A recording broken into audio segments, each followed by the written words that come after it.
been a very good journey for me. So I feel like I got support from my supervisors, also the center. So they do a lot of placement. Yeah, they find the industry partner for me, which have boosted my research a lot because I feel like I get more ideas in the real industry environment.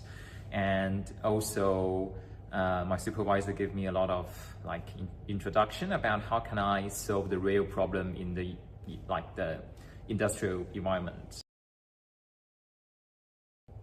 Definitely will be the industrial partner thing.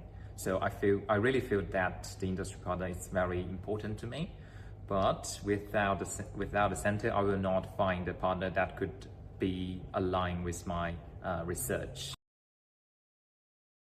I think I will go to the industry for a little bit longer because I want to know how it's the production going and how the real world using this robot in the industrial world.